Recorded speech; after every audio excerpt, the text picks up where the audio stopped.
Chili. Cool. All right, so we're continuing on a bit with what we did the other day. So we're going to fully factorise so we can see all of the roots of a cubic. And we know it's a cubic because it's x to the power of 3. So firstly, looking along here, what's common to all of these three terms? X. So let's pull x out the front. Okay, we can tell it's a correct factorisation. If we were to expand this, we would get what we have above. And so one of the roots is 0, and now we just need to factorise this quadratic. Can anyone see what that will be? Excellent. Okay, so that factorises to be those two brackets, and then we've still got this x out the front. So we can clearly see the roots are 0, positive 4, and positive 2. Okay, so that's an easy example. Then we get over here where we've got x equals 2 is a root of this cubic.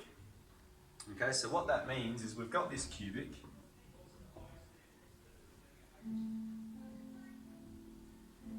and that's equal to, x equals 2 is a root, which means the factor is going to be x take 2. Okay, that's a linear factor. And we have to multiply a linear factor by a quadratic to get a cubic. Okay, so this is the first linear factor. We've got that from there. And we need to multiply it by a quadratic to get a cubic. Okay, because then we can see we've got x times ax squared.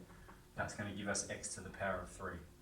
Okay, and so then we're repeating what we did the other day. We're going to fully expand this and evaluate a, b, c. So I'll do my procedure here. We've got x times ax squared, x times bx, and x times c. And then we've got here this minus 2ax squared, minus 2bx, and minus 2c. We'll collect like terms in there. b take 2a. Plus c take 2b, and then take 2c. And then we're equating coefficients here. Alright, so we've got x to the power of 3, and ax to the power of 3 equals x to the power of 3. So a is 1. We've got b take away 2a being equal to minus 7. Yeah, the coefficient of the x. Oh, excuse me. How many, there's no, is that x squared? Yes, it is. Yep. B take 2a being minus 7. And so we've got a is 1, so we'll sub that in. B take 2 times 1 is minus 7, so b take 2 is minus 7. So b is minus 5. Alright, and then the easiest way to get c is going to be to look at, oh well, minus 2c is equal to minus 8. Constant is equal to minus 8. And we'll get c is positive 4. So we've got a, b and c, which means we can write this side out like this. A is 1, so we've got x squared. Take 5x plus 4.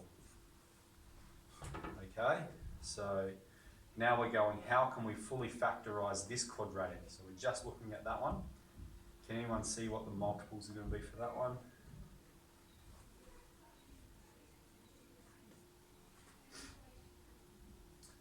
So just factorising it using cross product method, it's going to be minus 1 and minus 4.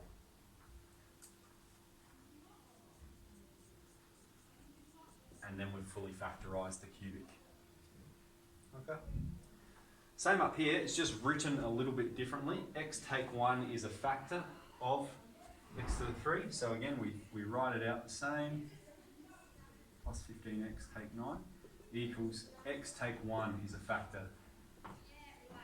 And then we've got ax squared plus bx plus c. We rinse and repeat the same procedure. Alright, so I'll go through. This is going to be ax to the power of 3 plus bx squared plus cx. Take away ax squared. Take bx, take c. Collect these like terms.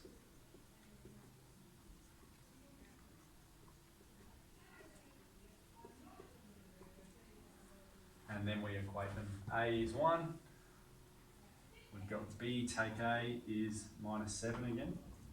So we've got b take 1 is minus 7, b is minus 6, and we've got minus c is minus 9, so c is 9. Okay, then we'll write that as that cubic x take 1 times ax squared, so x squared,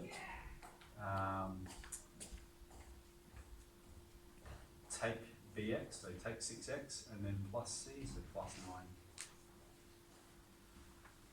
Okay, anyone see what this one is? Excellent. This one's actually a perfect square, isn't it? It's x take 3 and x take 3, or we could write it as x take 1 times x take 3 squared. Fantastic. Alright, so that's the skill we're working on today.